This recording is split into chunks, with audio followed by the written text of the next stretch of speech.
Virat INS Vikrant aircraft carrier और INS Arihant और INS Arighat जैसी न्यूक्लियर सबमरीन भी शामिल है।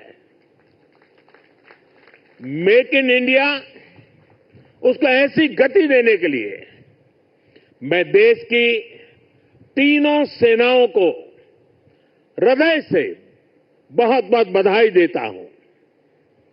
आज भारत का डिफेंस प्रोडक्शन 1.25 लाख करोड़ रुपए से ज्यादा हो चुका है। हम 100 से ज्यादा देशों को डिफेंस इक्विपमेंट एक्सपोर्ट कर रहे हैं।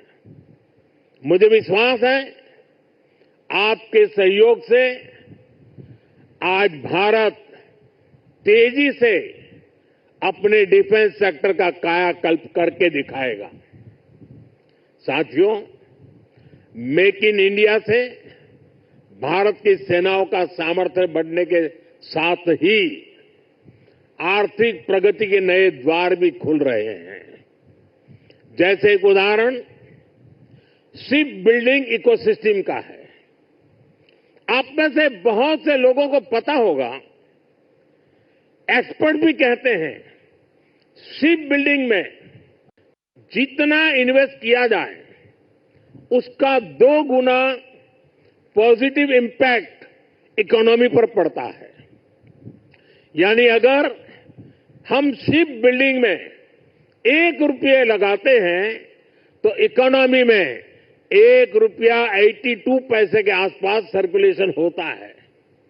अब सोचिए, अभी देश में 60 बड़े शिप्स अंडर कंस्ट्रक्शन है।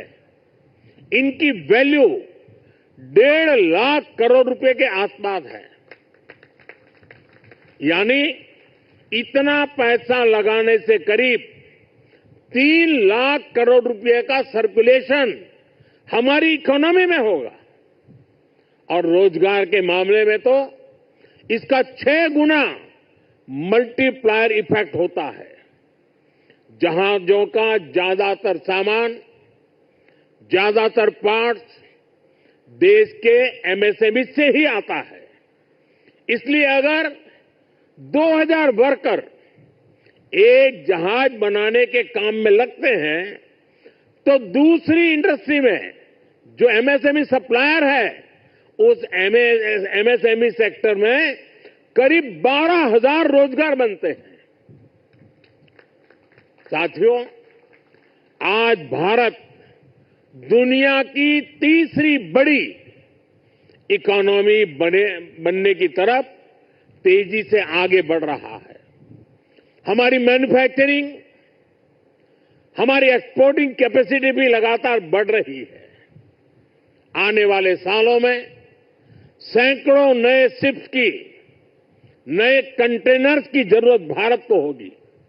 इसलिए पोर्ट लेड डेवलपमेंट का मॉडल हमारी इकोनॉमी को गति देने वाला है, रोजगार के हजारों नए मौके बनाने वाला है। साथियों, इस क्षेत्र में कैसे रोजगार बढ़ रहा है, इसका एक उदाहरण सी फेरर्स की संख्या भी है। 2014 में भारत में सी फेरर्स की संख्या 1.25 लाख से भी कम थी। आज ये 2 गुने से भी अधिक बढ़कर लगभग 3 लाख तक पहुंच चुकी है। आज भारत सी फेरर्स की संख्या में विश्व में टॉप 5 में आ गया है। साथियों, हमारी सरकार का तीसरा कार्यकाल अनेक बड़े निर्णयों के साथ शुरू हुआ है। तेज गति से हमने नई नीतियां बनाई हैं, देश की जरूरतों को देखते हुए नए कार्य शुरू किए हैं।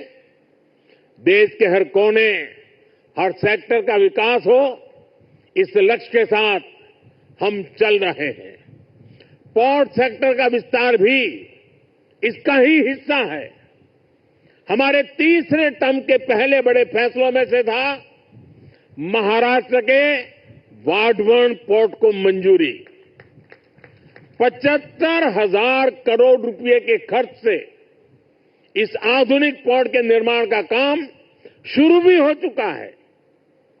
इससे भी महाराष्ट्र में रोजगार के हजारों नए अवसर बनने वाले हैं। साथियों, बहुत लंबे समय तक बॉर्डर और कोस्टलाइन से जुड़े कनेक्टिविटी इंफ्रास्ट्रक्चर पर उतना ध्यान नहीं दिया गया। बीते 10 सालों में इसके लिए भी अभूतपूर्व काम हुआ है। 2 दिन पहले ही मुझे जम्मू कश्मीर में सोनमर्ग टनल का लोकार्पण करने का अवसर मिला है। इससे करगिल, लद्दाख जैसे हमारे सीमावर्ती इलाकों तक पहुंचना, उसमें बहुत आसानी